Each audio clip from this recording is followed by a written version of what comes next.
This Soonerscoop.com video is streaming in crystal clear 4K resolution on YouTube thanks to Enjoy Vision in Oklahoma City. Don't miss a moment on or off the field. Make every day a highlight with LASIK at Enjoy Vision. Enjoy Vision. This is where Sooner Scoop LASIK.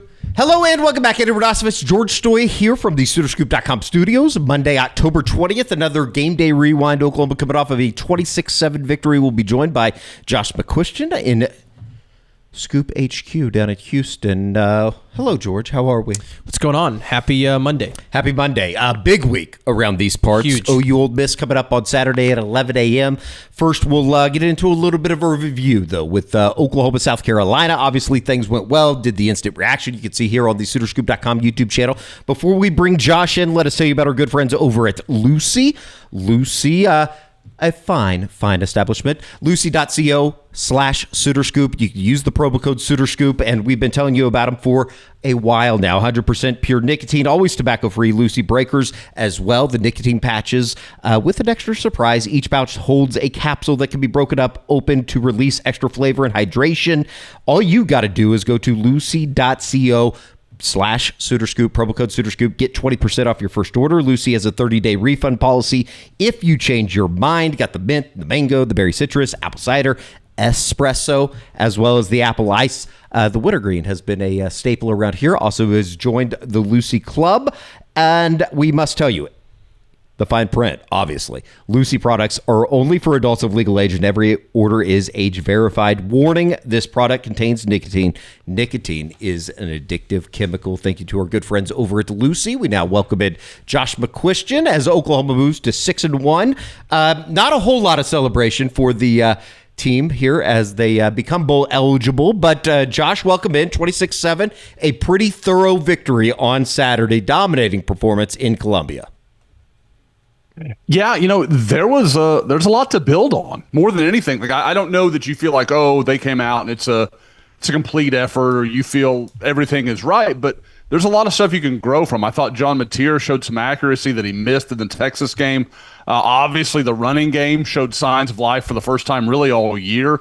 So I again, there's things you can build on, and then you throw in that, guys, if Oklahoma's not a top 3 defense in the country, I'm not sure who is. Like that, they are truly a dominant group. It was a really impressive performance defensively, a dominating performance defensively. If we want to start on that side of the football, Oklahoma's only allowed 3 points in the first quarter all season. 4 of the last 5 opponents under 70 yards. That happens again on the ground, at least. 54 rushing yards for South Carolina, 1.6 per carry, 13 tackles for loss, 6 sacks. As George noted on Sunday morning when we were over at the airport getting ready to fly back, Oklahoma leads the country in tackles for loss with 75. They also lead the country in sacks with 28. And Josh, God bless the South Carolina offensive line. They fired their offensive line coach going into last week. It certainly didn't help, as the one play that they were able to break open was this play at the beginning on their first series, right? 50 yards on their first series. I think just 54 after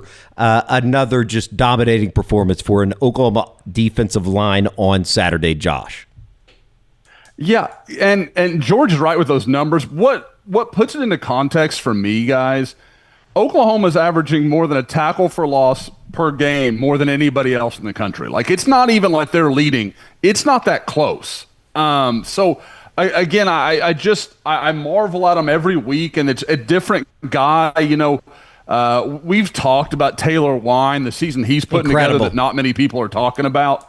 R. Mason Thomas does stuff that R. Mason Thomas does, but guys, the thing that I missed that was really interesting, and I don't know if you guys had some context on it that I just have missed since the game.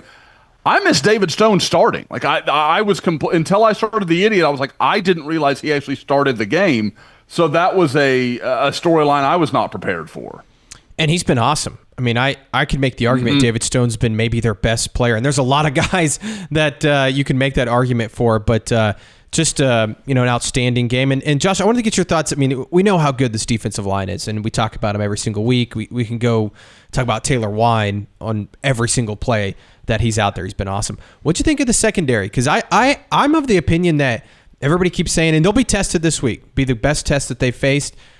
I'm kind of at the point where I'm like, we had some questions about the secondary, and rightfully so. I kind of think they've proven themselves as like a pretty good unit. I think Peyton Bowen's playing great football right now. We'll see about their corner depth with Gentry Williams going down. But I think the secondary's done a pretty good job. I think it's almost they're almost hurt by how good the defensive front is. Like, everything gets put through that scope. And no, they're not on that level. They're not. But they're very good. And 90% of the time, their assignment sound. They do the things they're supposed to. I can think of 3 plays. You had the two pass interferences that were a problem on the deep balls, and then you had the busted coverage for the touchdown. And frankly, I don't even know what to make of that busted coverage, because I've got to think those guys are like, wait, there's not a false start here? Like, what are we missing here? So, it is – I think it's a solid group. I think you're dead on, George, that we'll know more this weekend, because this is going to be a test that they haven't taken yet. Like, there's nobody on the schedule that throws the ball like these guys do, and that will – Lane Kiffin's going to do so much stuff to mess with your eyes and try to put you in the wrong position. And they're going to get tested. And now, with a guy like Gentry out, they're going to have to lean on Cortland Guillory a lot. And as talented as we all know he is, he's had some moments that were not great for him. So I think it's going to be, to me, it's about mental. Like, I think physically they can do everything they want. And I will say, the guy that I said it something like this in the report card, I can't prove it, but I think Peyton Bowen is playing really, really well, and I don't have anything to quantify it. Yeah. I think he's been awesome. Peyton Bowen recorded his first tackle for loss on Saturday. A really nice play in the open field against Lenora Sellers. Let's talk Gentry Williams for a second. He did go down. He got hurt on that long run on Saturday. It looked like the shoulder again.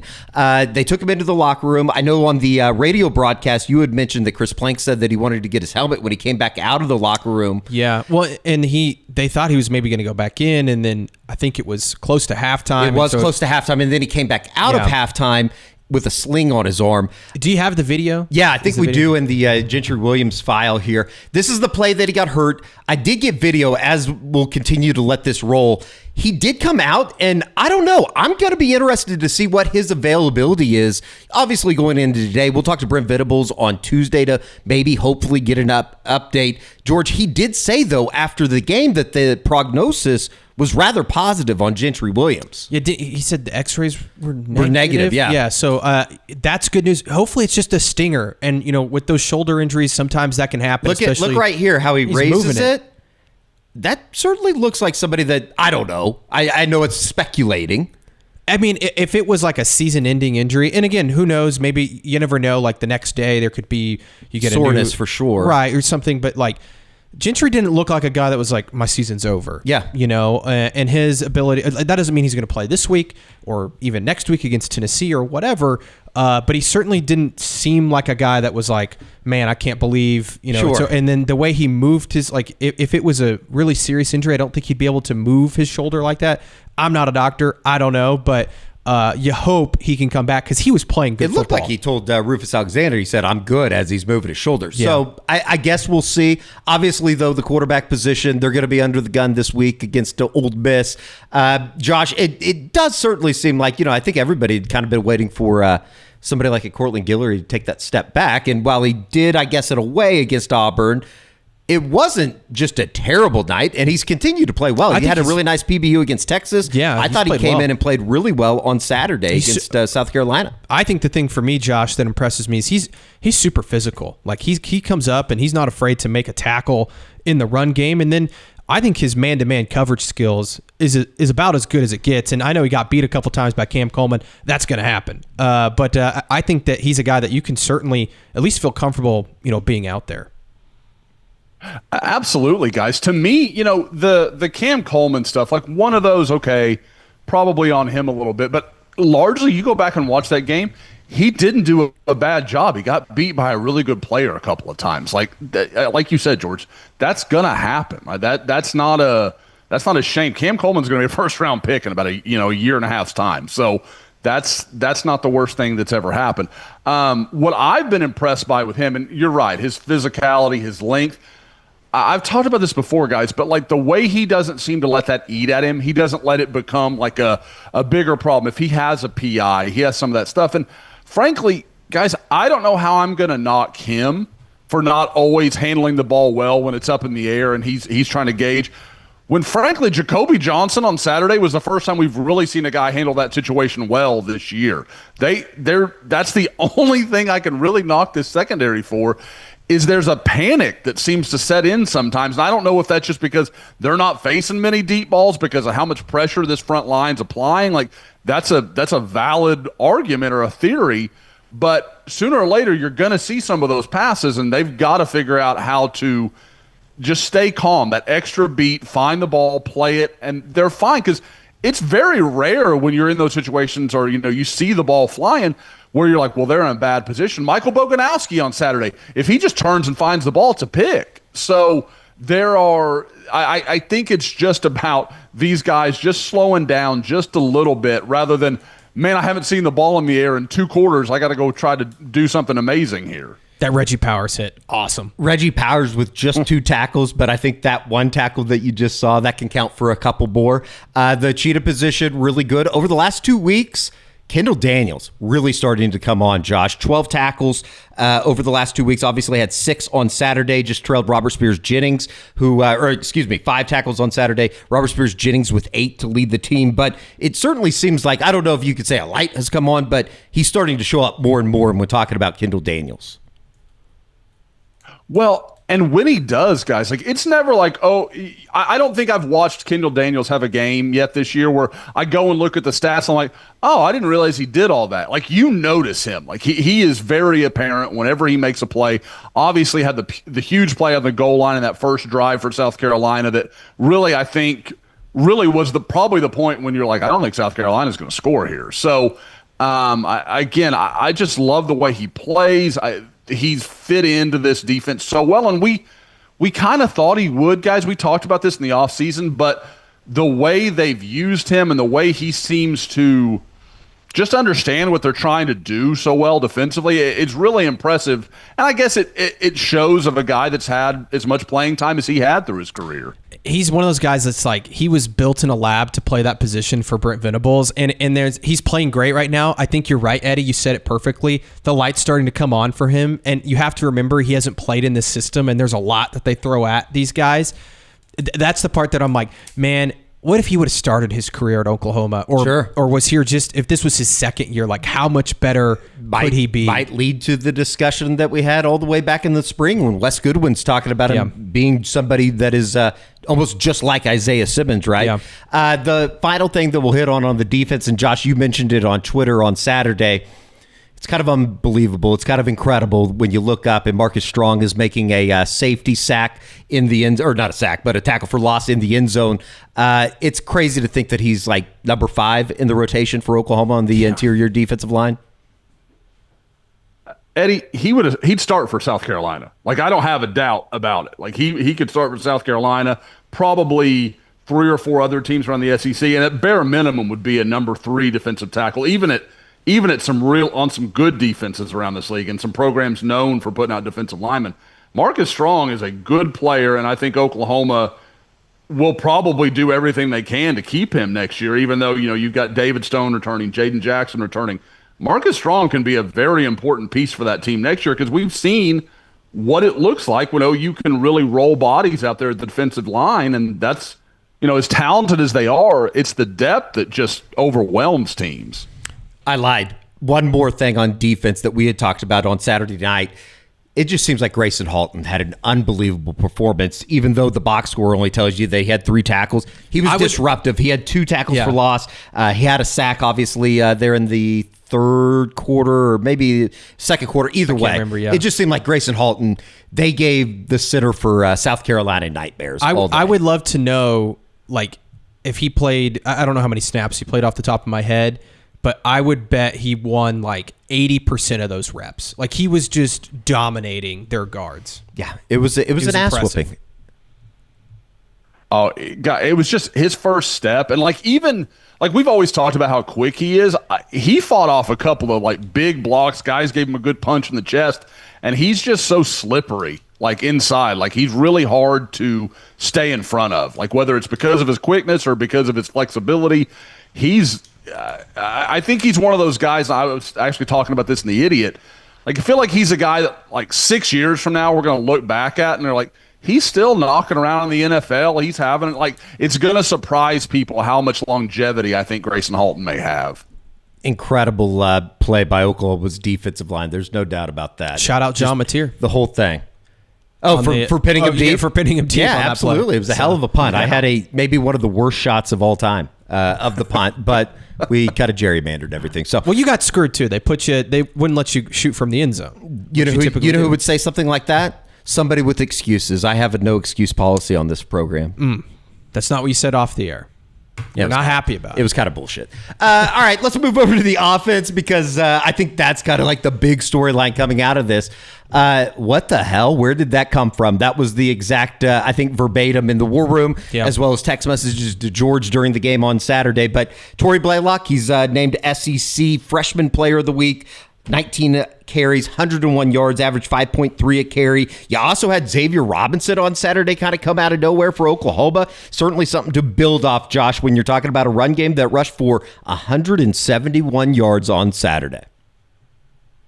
And, did that, and you guys talked about it, I think, on the postgame pod.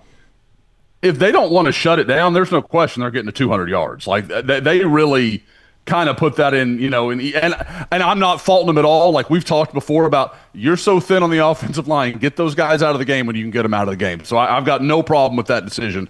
But yeah, guys, and people will talk about it, and we talked last week, and a lot of people did, not to pat ourselves on the back, but hey, spread them out, go wide, do air raid stuff, and then put their, put them in a numbers crisis, make it difficult for them. And they did that well, but guys, you go back and watch, they just look like an offensive line that was like, man, we heard this crap all week. We heard about how much, how bad we were, and, we're the reason that, Oklahoma lost against Texas and yada, yada, yada, all that stuff. And they look like an offensive line that looked pissed off. Like, they went out there and were hitting people. They were getting after people. I thought that might have been the best game I've seen Heath Ozida play. I thought he was really good, moving people around. Some of their combination stuff was really good. Guys, when Michael Vasusi, as talented as he is, and did a lot of good stuff in this game, when he was maybe your weak link on the offensive line, I think that's a great place to start from. If he's your problem, you're going to be okay. I thought it was maybe the best game the offensive lines played this season. Maybe the Michigan game is in that conversation too, because they were able to do some things against Michigan as well and really held up. But I thought they played great. I thought that they were a really strong unit. They were moving guys, which we haven't seen a ton of this year, but also just didn't have very many missed assignments. And I just thought, Josh, for me, I thought it was a sign of Arbuckle too, and the adjustments he made. I thought he had a great game plan. That opening drive was maybe the best drive Oklahoma's had all season. In terms of the 92-yard drive in the second quarter. Yeah, I think 13 plays, and especially like at that period to be able to extend the lead, that was a step in the right direction. Well, we're talking about things that Oklahoma has not been able to do offensively in a while. And I say that, the drive against Auburn to go win the game was awesome. Sure. The long drive against Michigan was great. They had some drives against Michigan that are in the conversation, which is crazy considering a year ago how bad this offense was. So I think for me, the offensive line was good. Torrey Blaylock has just been fantastic. But I think a lot of the credit goes to Ben Arbuckle. And we kind of said it. What adjustments is he going to make? This was the first time that he'd really kind of failed as the offensive coordinator. And I thought that he had a great game plan. I think they found something that they can do moving forward. They put their tight ends, I thought, in really good position to make good blocks. I thought Caden Helms played pretty well in terms of blocking. So they found something, and it's something you can build on. And I was writing this, guys, if we want to kind of advance this a bit, like somebody asked in my mailbag, can Oklahoma continue to do this? They faced the 99th rush defense this week. Gave up, 280 something to Georgia on Saturday? Yeah, this is not a great rushing defense that's coming to town. Then they played 54th in Tennessee in rush defense, 84th Alabama in rush defense, which was kind of surprising. 7th Missouri. Missouri's defense is pretty good. Yeah. And then 41st in LSU. So this is, I'm not saying OU's going to just start running wild, but if you can run for 150 yards, over the next 5 games at average, you can find something there, and maybe the passing game opens up as well. And all of it kind of comes together when you're talking about a run game that complemented what they were able to do through the air. John Mateer certainly looked a little bit closer to form than the player that we saw down in Dallas 2 weeks ago. He finishes 18 to 26, 150 yards, had a touchdown, also had 8 carries, 25 yards. But Josh, just in terms of John Mateer, he looked like the guy when we were talking about eyes and getting ball placement, a little bit closer to the larger sample size than what we saw down in Dallas at the Cotton Bowl. Oh, absolutely. I mean, you look at it, Eddie. So, he misses that first throw. I believe it was to Satania, just on the first down on the first series. And then I think rips off 7 or 8 completions in a row. Like, just really looked a little cleaner. And, guys, to me, the throw that I liked the best he made all day was the one to Deion Burks. And I can't remember if it was the first drive or the second drive, but he hits him just right on the numbers. I think it was this play right here, that little curl. And Burks just immediately swings to his outside shoulder and picks up like 10 extra yards. And that's only possible because Mateer put it right where it needed to be to lead him up the field. And I think it was intentional. I mean, you couldn't know without, Mateer telling you. But I thought he looked more intentional with where he was putting the ball. It wasn't just, I'm hoping to complete a pass. It was like, I need to put this on his outside shoulder. I need to put this inside. I need to lead him away from that, that coverage or whatever. And so, again, it wasn't a beautiful performance. I think I graded him as like an 80-something, like 81, 82. And I think that's about accurate, kind of as I go back through it. It wasn't amazing, but it was a definite step in the right direction following that Texas game. And, guys, we can kind of debate what the South Carolina game meant as far as like run game development. South Carolina's pass defense has not been a big problem. It's been okay. So I don't think that was quite the same situation where you're like, I don't know, what kind of context to take the run game in. The passing game, South Carolina's been okay. So for them to have had some success through the air and to do some good things that way, I think you can take at face value, pretty easily. We should note, in terms of Oklahoma offensively, they didn't allow a tackle for loss until the fourth quarter. Yeah. It did come without Dylan Stewart, obviously, who got hurt on the 5th play of the game. With that said, Isaiah Satania goes 7 receptions, 73 yards, 6 consecutive game with 4 receptions or more for Oklahoma. I was really surprised to see that Deion Burks only had 2 receptions for 19 yards. I would have just guessed it was more than that. I think he had one that was called back. Yeah, I think on Fasusi, maybe illegal formation, if I remember like correctly. That, yeah. Jaron Kanik with 1 reception, 16 yards. Xavier Robinson obviously helped, as well as Torrey Robinson in the pass game. Caden Helms, 1 reception, 5 yards. Certainly maybe his best game in an Oklahoma uniform, even though the sample size has been small with all the injuries.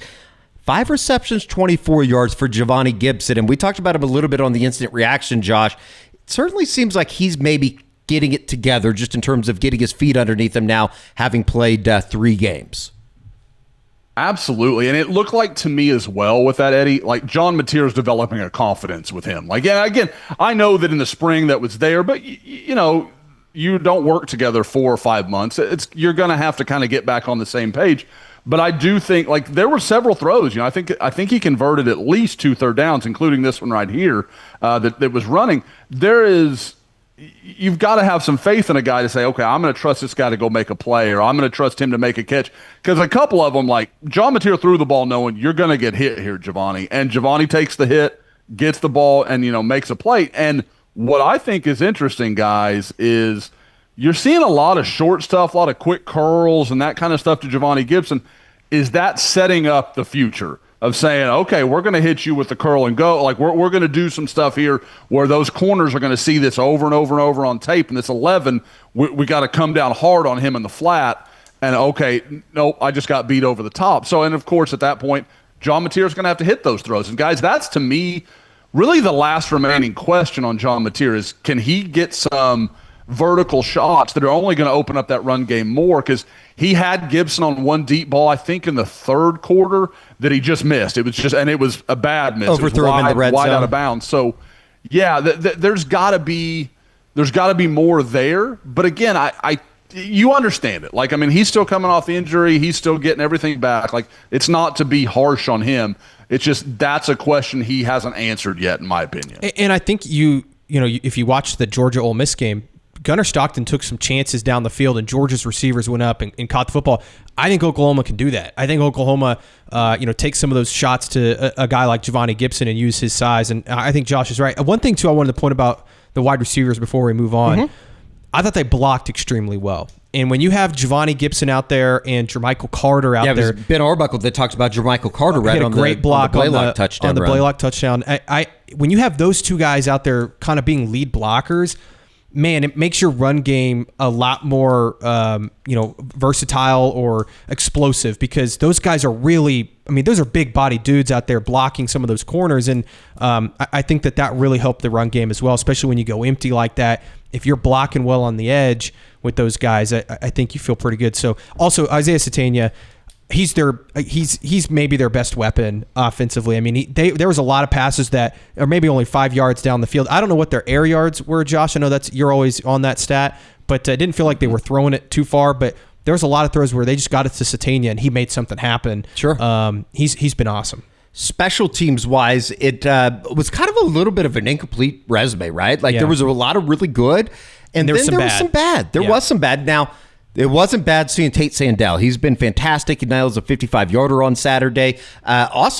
We talked about this after the game, George. It seems like on kick returns and things, there's not a whole lot of kick returns because he's not giving them a whole lot of opportunities. Yeah, I thought special teams was okay. The punting was not good. Grayson Miller had some really bad punts. Oh, the 18-yarders in this package. Oh man, it was not good. And that was a great punt. He rebounded nicely, and they cleaned some stuff up. But they also get too many penalties on some of these punts. Here's the 18-yarder. Oh man, maybe one of the worst kicks I've ever seen by an OU punter. It was brutal. That was probably one of those ones that Brent was referring to when he was saying earlier this week. He was like, "Yeah, Grayson Miller was not good in camp, or inconsistent at times." I think he just caught it off the side of his foot, I would imagine. They do need to clean that up, but from a Tate Sandell standpoint, it was very good. Obviously, it wasn't part of the package, but Taylor Wine does have an interception on a fake punt. Opportunity, I guess, by South Carolina. There wasn't a whole lot that went well for South Carolina on Saturday, Josh. No, I was thinking about this, guys, because you were talking about Grayson Halton earlier, Eddie, and it seemed like about mid-second quarter, and you guys were there, you could speak to this, but like watching fan reactions and watching the players' like body language, it felt like it became pretty clear about mid-second quarter, like South Carolina cannot block this team at all. Like, it was like in the first quarter, it's kind of like, okay, they're getting a little something here, a little something there. They're kind of fighting the fight. And then in the second quarter, it was like, oh no, this is just the levees have broken. There's nothing going to stop Oklahoma. And it was just a wave. And Lenoris Sellers, part of me felt bad for him because he didn't have time to set his feet to even process what was downfield. But secondarily, then he'd make a decision where he runs, he breaks out of the pocket, he gets away from the pressure, and then he just runs out of bounds. You're giving away 5, 6, 7 yards. Stop doing that. And so it was, I don't know about for you guys, it just looked like a tremendously poorly coached offense. Like just a group that didn't know, I don't think they're exceedingly talented, but at the same time, they weren't being put in, or didn't seem to just know the basic ideas. Like, we shouldn't do this, avoid this, keep us out of this situation. And they just kept putting themselves in bad spots. And they didn't do anything to help them. You don't think Josh running the ball up the middle? But why are they not if I was South Carolina, it's why are you not just throwing the ball out to Nick Harbor in space and just say, go run, stuff like that. They don't do anything easy. Nick Harbor still does the first two plays, they run that end around to Nick Harbor. And I commented that Eli Bowen tackling Nick Harbor has got to be one of the funniest visuals in college football. That's something that you don't see.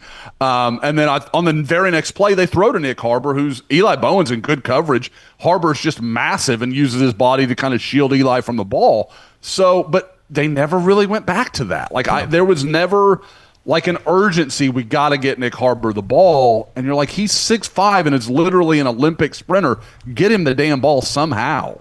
Yeah. And that to me, that was kind of a big difference. Is you saw one offense in Ben Arbuckle that made a lot of adjustments and played to his team's strengths, versus an offense in South Carolina that was doing a lot of the same stuff that they've been doing this year, and a big reason why they're now sitting at 3-4. Last thought, just in terms of OU South Carolina, it did seem like going into halftime, I had a couple conversations about this.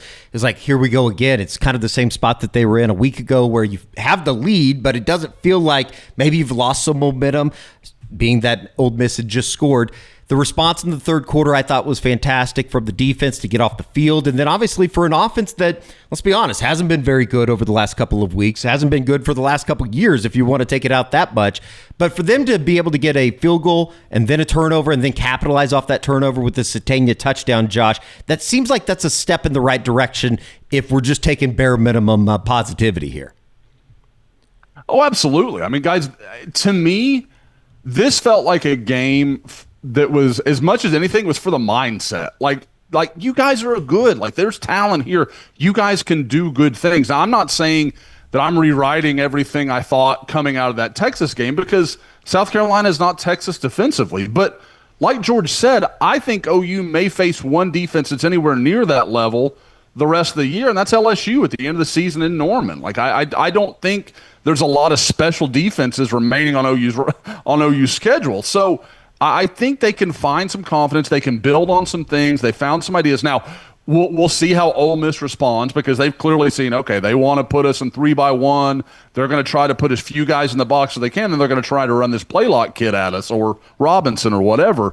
But I think at that point, Ben Arbuckle's the aggressor. He's making you do something to respond to him, and then he can pivot off of whatever you've chosen to do. So I think that is, they're finding, and this is what we talked about, guys, a baseline of things in the run game that can work. And we're going to run those a lot. We're going to do that a lot. Like, I've heard Gabe say, like, you're not going to win any awards for creativity. He's right.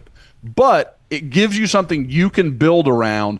And then as that goes, okay, our offensive line's starting to feel themselves. And I'm sorry, this answer is going way too long. But I just also wanted to say, I've harped a lot about how it's not just the offensive line. The tight ends did a much better job. Caden Helms had some nice blocks. Carson Kent had a really nice block on the run right before Torrey Blaylock's touchdown in the first quarter. So they did some good stuff here. And if you can build on that as an offense and say, hey, we can have some attitude, we can play with some force, maybe that can build towards more sustained success. And just can mature healthy too. Sure. Because I still think there's a reason why they did a lot of stuff shorter. Like, I think his accuracy maybe isn't there for some of the further stuff down the field. He did look better. And so if he can get healthier and the offensive line can keep playing better, I mean, heck, you really have something here. But this is a big week, man. They got to go win this week. The difference a week can make. Yeah. Coming out of the Texas game, obviously. I mean, yeah, and then you watch what Texas did in Kentucky, and you're just like, how the hell did OU lose down at the Talk Cotton? about Kentucky and the Mark Stoops situation down there, I'm sure, on the unofficial 40 this week. Just the fifth time since 2015 that Oklahoma will host a top 10 opponent. George, you would put that out on Monday morning. So looking forward to the week here on SoonerScoop.com or on the YouTube page, as well as over on SoonerScoop.com, where the Monday Morning Idiot is currently ongoing with Josh McCuistion, and we will take it from there. We have a recruiting rewind as well that you can find on the SoonerScoop.com YouTube channel here that will be posted on Monday night, Tuesday morning. We'll see. A lot to get into. We went to, I think it's 3 different high school games over the course of last weekend. So for Josh and George, I'm Eddie. We'll see you back here on the SoonerScoop.com YouTube channel.